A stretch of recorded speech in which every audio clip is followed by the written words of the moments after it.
arguably the most hostile terrain anywhere in the world. At this time of the year, temperatures at the North Pole can plummet to minus 40 degrees Celsius, and with wind chill, that can nosedive to minus 50. It's not surprising that few have ventured to the area.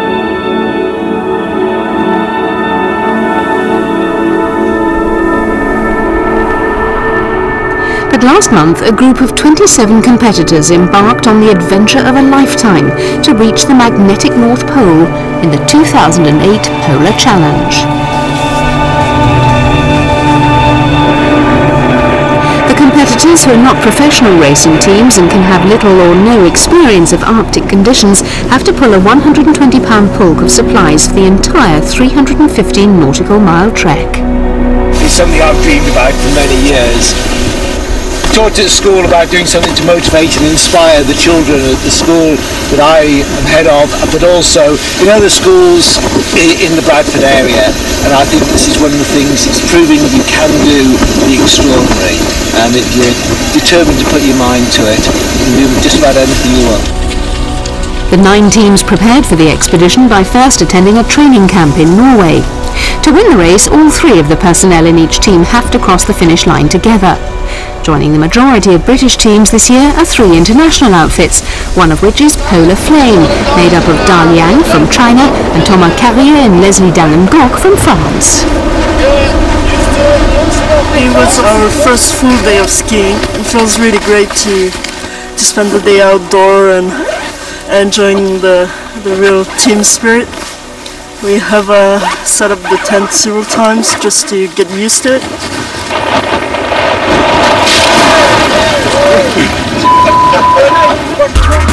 The dreaded ice break drill is one health and safety course they have to endure. It shows the competitor how to recover if they're unfortunate enough to fall through the ice into freezing water.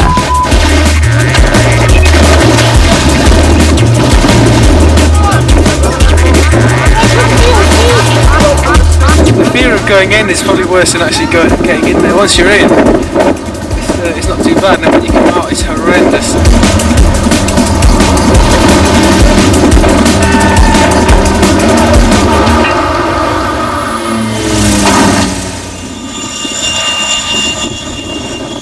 The competitors are then flown to Resolute Bay, the most northern point in Arctic Canada, to prepare for the start of the race.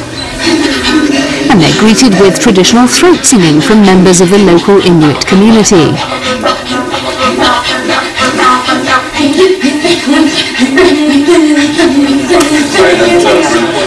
Here, the competitors have a week to get to grips with more specialist tutorials on Arctic navigation by GPS, race satellite communications, and how to fend off inquisitive polar bears, as the area is home to 80% of the world's polar bear population.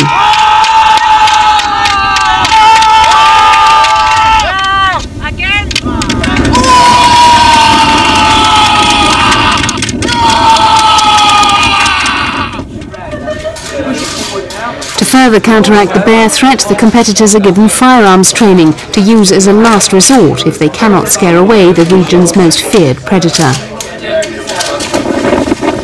But the biggest threat to the teams is the freezing temperature. Gary Bullen, who was a member of the team that came second in the 2005 Polar Challenge, passes on the knowledge gained from experience. Quite a blowy night, especially for their first night out. It's going to be really, really difficult for them. If they don't really stop the wind coming through the bottom of the tent, they're going to have quite a cold night tonight, but obviously a very good learning experience.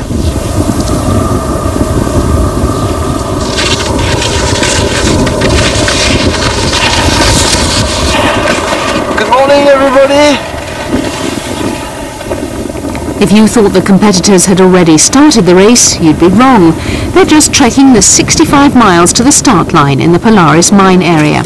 The 4-day journey gives the athletes a taster of what's to come, particularly their powers to survive in a land where the sun never sets.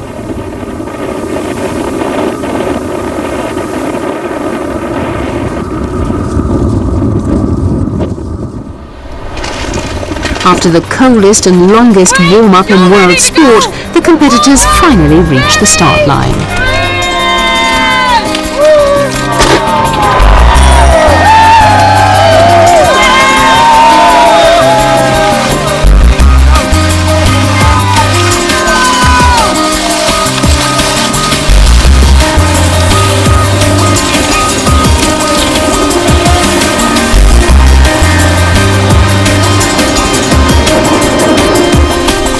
race favourites, Best Served Chilled, BSC, started well and were in second place behind Lost Penguins.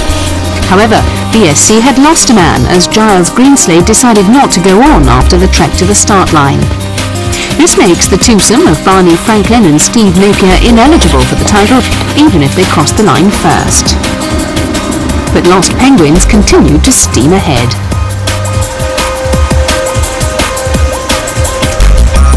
They started the race just before a crest, and I think we must have navigated the crest well, because we found ourselves about 300 or 400 yards ahead and we never looked back. But with Lost Penguins also losing a man, it's Team Cold Beef, despite arriving third at checkpoint 1, that led the charge for the title. Welcome to CP1! Woo!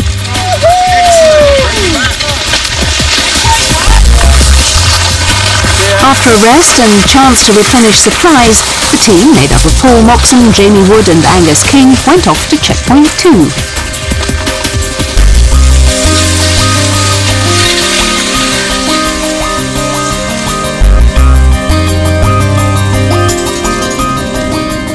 But over a day ahead are the BSC team. They reached the second checkpoint in 8 days and 22 minutes. However, for the leading international team, Polar Flame, it was a struggle. They reached CP2 over 2 days behind the leaders and in desperate need of rest.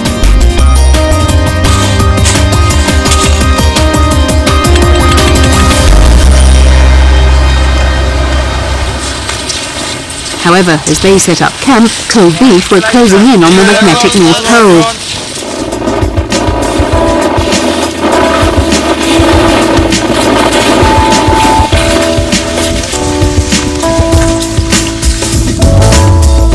After nearly 4 more days, Cold Beef finally make it home. Although they finished over 2 days behind BSC, they take the title because the latter didn't finish with their full complement. The Lost Penguins, who completed the race in 12 days, 3 hours and 55 minutes for the second fastest time, were also unranked because they too lost a man. They gained a member from British Sea Power, but they remained without a classification. Polar Flame were the first international team home in second and were greeted by all fellow finishers, including winner Angus King of Cold Beef. It's great to have done it. Hell when you're doing it, but it's great to have done it.